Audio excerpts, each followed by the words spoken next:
नमस्कार, जय भीम. मी advocate doctor Siddharth Kamble, दैनिक बहुजन सौरभचा मुख्य संपादक. बहुजन सौरभच्या यूट्यूब चॅनलमध्ये सर्वांचं स्वागत. आज देशात काही महत्त्वाच्या घडामोडी होत आहेत. त्या म्हणजे बिहार गव्हर्नमेंटमध्ये नितीश कुमार यांना फ्लोअर टेस्ट आहे. सकाळपासनं चर्चा सुरू आहे, तिथे डिस्कशन सुरू आहे. आणि मधल्या काळात काल नितीश सरकारने मोठ्या प्रमाणामध्ये फौज लालू प्रसाद यादव, तेजस्वी यादव यांच्या घरी पाठवली. काही लोक, काही आमदार हे बेपत्ता असल्यामुळे त्यांच्या फॅमिलीतनं तक्रारी घेऊन ही सर्व कारवाई करण्यात आली आणि तिथे छावणीचं रूप आलं. अत्यंत वाईट परिस्थिती आहे, कारण आमदार काही हा लहान बाळ नसतो किंवा कुठून तरी पळून नेलं त्याला. आणि सर्वांना माहिती आहे इलेक्शनमध्ये काय सुरू होते, परंतु पोलिसांचा गैरवापर करून ज्या पद्धतीची घटना झालेली आहे ती सर्वीकडे निंदनीय आहे. आज दुसरी महत्त्वाची घटना, दिल्ली इथे एक EVM वरती मोठ्या प्रमाणामध्ये आमचे भानुप्रसाद, सुप्रीम कोर्टाचे जे तिथे अधिवक्ता आहेत, जज ॲडव्होकेट आहेत, त्यांची जी तीव्रता ही अत्यंत भयानक झालेली आहे. रोज हजारो लाखो लोकांचे त्यांना मोबाईल मिस कॉल येत आहेत आणि अशा ठिकाणी EVM वरती सारखा दबाव टाकत आहेत. त्यांच्या म्हणण्यानुसार मोदी सरकारने प्रत्येक गावागावात, प्रत्येक शहरात, प्रत्येक तालुका लेवलवरती EVM किती चांगला याचा प्रचार सुरू केलेला आहे. जी गरज नसताना हे सर्व करतायत. त्यामुळे आज चीफ इलेक्शन कमिशनवरती सारखा दबाव येत आहे की कुठल्याही पद्धतीने EVMचा वापर होऊ नये अशी लोकांची डिमांड आहे. बॅलेट पेपरनेच व्हावा यासाठी. तसंच काल दिग्विजय सिंग, काँग्रेसचे मुख्य प्रवर्तक, यांनीसुद्धा पार्लिमेंटमध्ये याच्यावरती जोरात त्याने आपला आवाज उठवलेला आहे. आज सर्वीकडे अशा पद्धतीची चर्चा आहे. आज आम्ही त्याच्या संबंधातली एक छोटीशी क्लिप तुम्हाला दाखवू. त्याआधी पुन्हा एक अजून पाकिस्तानमध्ये ज्या घडामोडी झालेल्या आहेत. इम्रान खान यांचं परडं फार जड झालेलं आहे आणि तिथे जे मिलिटरी सेशन आहे त्यांना फार मोठा धक्का बसल्याचं तिथे वृत्त आहे. त्याही देशामध्ये बॅलेटनीच तिथे व्होटिंग होत असते आणि अशा पद्धतीची ती बातमीसुद्धा आज आम्ही घेतलेली आहे. आज या बातम्या आता आपण सर्व यूट्यूबच्या माध्यमातून तुम्ही पाहणारच आहे, तुम्हाला ते सर्व कळेल. बघूया आपण त्या सर्व बातम्या. प्रधानमंत्री का कार्यालय तो प्रधानमंत्री के कान में आवाज पहुंच नहीं रही है, गूंज रही है लगातार. आप क्या बात कर रहे हो? प्रधानमंत्री के कानों में आवाज गूंज रही है. और गूंज किस तरह से रही है मैं आपको बता रहा हूं. एक, जो EVM मशीन को ले लेके जगह जगह घूम रहे हैं, ये इलेक्शन कमीशन नहीं घुमा रहा, ये प्रधानमंत्री घुमा रहे. 40,000 जो बैन कर रखी हैं तो आवाज नहीं गूंज रही. दूसरा, जो 1 लाख पर डे से ज्यादा कॉल आ रही थी, समझ रहे, जिस कंपनी से हमने वो लिया था वो फैसिलिटी, उस कंपनी का तमाम सिस्टम ब्लॉक कर दिया 2 दिन पहले. आप समझ रहे हैं? गूंज इतनी बड़ी जबरदस्त तरीके से गूंज है. कितनी कॉल्स आई? अरे उसमें टोटल कॉल 10 लाख से कहीं ज्यादा आ चुकी उससे पहले. और इस सिस्टम को बंद कर देना, उस कंपनी के पूरे सिस्टम को बंद कर देना, ये क्या दर्शाता है? 1 लाख से ज्यादा कॉल पर डे आ रहे हैं, पूरे देश से आ रहे हैं. ये अंदर से पूरी तरह से इलेक्शन कमीशन को और प्रधानमंत्री को हिला चुका है. वो सब उसमें शामिल थे बहुत बड़ी संख्या में. बहुत अच्छी तरह से हमारी बात सुनी, समझी और हमारा साथ देने के लिए सबने हामी भरी. लोकसभा चुनाव 2024 की तारीखों का ऐलान कभी भी हो सकता है, लेकिन इस बीच सुप्रीम कोर्ट में मार्च के महीने में एक बड़ी सुनवाई होनी है. जी हां, EVM को लेकर कई याचिकाएं दर्ज हुई हैं इससे पहले भी सुप्रीम कोर्ट में, जिसको लेकर खुद सुप्रीम कोर्ट के जज ने ये बात कही कि इस पर कितनी याचिकाएं दर्ज होंगी. लेकिन इस मामले पर अब एक बड़ी सुनवाई होगी. हो सकता है कि इससे कुछ बड़े बदलाव के भी आसार नजर आए. दरअसल सुप्रीम कोर्ट वोट दर्ज होने की पुष्टि कराने की मांग वाली याचिका पर मार्च में सुनवाई करेगा. एसोसिएशन फॉर डेमोक्रेटिक रिफॉर्म्स यानी ADR ने याचिका दाखिल कर मतदाता को वोट दर्ज होने की पुष्टि कराए जाने की मांग की है. यानी कि जो आप वोट देते हैं, मान लीजिए आपने बीजेपी या कांग्रेस किसी पार्टी को वोट दिया, लेकिन वह वोट उसी पार्टी को दर्ज हुआ या नहीं, इस बात की पुष्टि के लिए याचिका दर्ज हुई है. शुक्रवार को यह मामला सुनवाई पर लगा था, लेकिन कोर्ट के पास समय कम होने के कारण मामले पर सुनवाई मार्च तक टल गई है। शुक्रवार को जब न्यायमूर्ति संजीव खन्ना की अध्यक्षता वाली पीठ के समक्ष एडीआर की याचिका पर सुनवाई पर आई तो वकील प्रशांत भूषण ने केस को महत्वपूर्ण बताते हुए जल्दी सुनवाई की मांग की। उनका कहना था कि ईवीएम की चिप में कहीं न कहीं प्रोग्रामिंग हो सकती है, यानी कि ईवीएम की चिप पर फिर से सवाल खड़े हुए। वरिष्ठ वकील कपिल सिब्बल ने भी उनसे सहमति जताते हुए केस पर तत्काल सुनवाई की जरूरत बताई, क्योंकि तारीखों का ऐलान कभी भी हो सकता है और चुनाव आयोग लगातार ईवीएम पर ही ज्यादा फोकस कर रहा है। नेहमीप्रमाणे आज आम्ही बुद्धावरती एक सुंदरशी क्लिप दाखवत असतो। आजची क्लिप अत्यंत महत्त्वाची आहे, ती दर्शनशास्त्रावरती आहे। आम्रपाली आपल्या पुत्राला घेऊन जीवक बुद्धाच्या दर्शनाला जात असते आणि तिथे जो संवाद होतो त्यावरती आम्रपाली विचारते की मी ह्या सौंदर्य आणि पैशापायी मला मी भयभीत झालेली आहे। आणि त्यावरती ज्या पद्धतीने सिद्धार्थ गौतम बुद्ध जे तिला उत्तर देतात की सर्व क्षणिक आहे, जसं जसं तुमचं वय वाढेल, जशा जशा पद्धतीने घटना घडत असतात त्या पद्धतीने सर्व बदलत असते आणि ते तिला इतकं मनावरती येते, मनाला लागते आणि त्यानंतर तिच्यात बरेचसे चेंजेस होत असतात। अशा पद्धतीची ती सुंदरशी क्लिप आज तुमच्यासमोर आम्ही प्रेझेंट करत आहोत। बघूया ती क्लिप।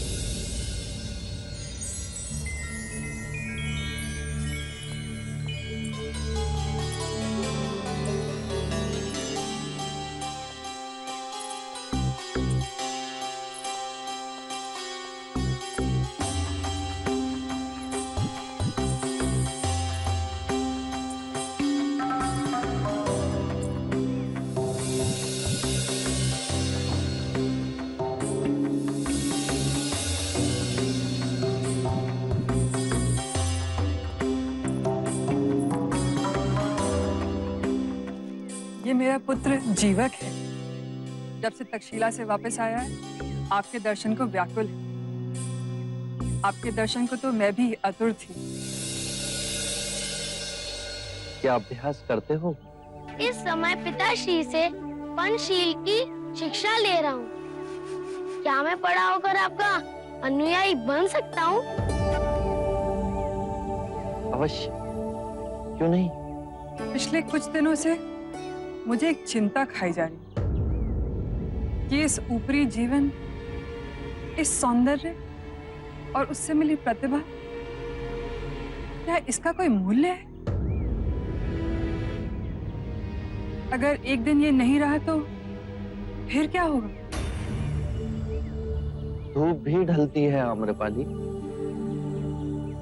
इस जीवन में स्थिर कुछ भी नहीं, और यही अस्थिरता हमारे मन में गहरे दुखों को जन्म देती है। वस्तु या धन का मोह ना हो, परंतु अपने सौंदर्य का मोह हमारे मन की गहराइयों में जड़ पकड़ कर बैठा है, जो अहंकार को जन्म देता है, उसे पालता है।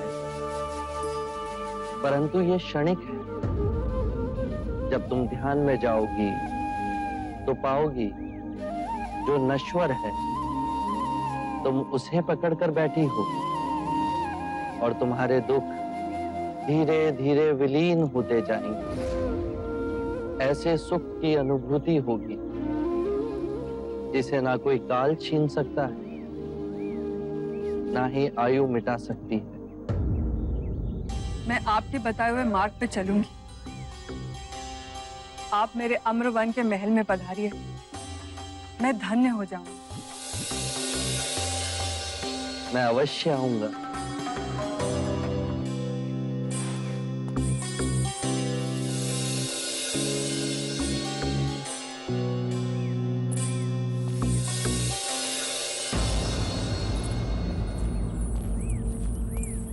जब आप आम्रपाली से बात कर रहे थे तो उसके रूप का कोई आप पे प्रभाव ही ना पड़ा। आप में अजर चेतना है, पर किसी भिक्षु के समक्ष ऐसी सुंदर स्त्री आ जाए तो किस प्रकार वो आप साथ संभाव उत्पन्न करे। रूप और कुरूप, ये दोनों ही विभाजन हमारे मन ने ही बनाए हैं। ये उन्हीं 5 तत्वों से मिलकर बना है जिससे सारी सृष्टि बनी है। यदि हम एक कलाकार की दृष्टि से देखें तो कोई भी वस्तु अद्भुत और कोई भी वस्तु कुरूप भी दिख सकती है। ये बादल, ये हवा, ये सूर्य की किरणें, पतझड़ में सुनहरे वृक्ष और ये बांस का मनोरम वन, सब सुंदर है। संभवतः ऐसी कोई सुंदरता नहीं जो एक मनुष्य की एकाग्रता को क्षीण कर सके, जितनी नारी की सुंदरता। यदि नारी के रूप ने मनोग्रहित किया तो पुरुष अपने मार्ग से भटक सकता है। यदि आप अपने चित्त की गहराई में जाकर देखें तो आप जिसे सम्यक दृष्टि से देख रहे हैं वो दोनों कभी आपको अपने मुंह में नहीं बांध सकेंगे। फिर सौंदर्य क्या है बुद्ध? सौंदर्य जो अमिट है, जो कभी दुखों का कारण नहीं बनेगा, वो करुणामयी मुक्त हृदय कभी भी कार्य कारण से बंधा नहीं होता।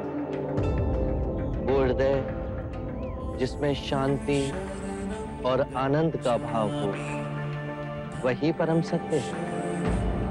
बस अभ्यास करो, ये द्वार सबके लिए खुले हैं।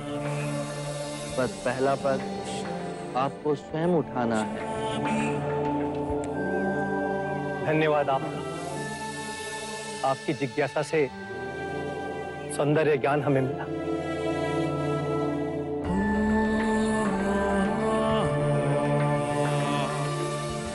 मैं भी क्या सोच कर आया था और देखो क्या हो रहा है। मैं बुद्ध को कपिल वस्तु ले जाने आया था, पर अब मैं स्वयं यहीं रहना चाहता हूं, आपके संग में, आपका भिक्षु बनकर। आप मुझे भिक्षु बनाएंगे ना? अवश्य। कपिल वस्तु जाने के बाद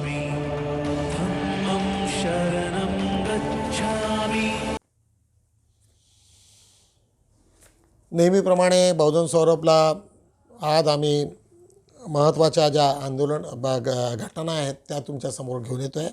देशातील शेतकरी आंदोलनाच्या तयारीत, तुम्हाला माहिती आहे दिल्लीची बातमी आहे, अनेक शेतकरी दिल्लीला तळ ठोकून बसलेले आहे। गव्हर्नमेंटनी मात्र त्यांचे येण्याजाण्याची ला बंद केलेलं आहे, परंतु कोणत्याही याला न जुमानता सर्व शेतकरी मोठ्या प्रमाणामध्ये आलेले। हेच नाही तर केंद्र शासनाने, मोदी सरकारने असाही ऐलान केला की जे जे लोक या आंदोलनाला समर्थन करतील त्यांच्या विरुद्ध आम्ही कारवाई करू आणि त्याच्यावरती अत्यंत भयानक असं ते वक्तव्य आहे, असा फरमान आहे।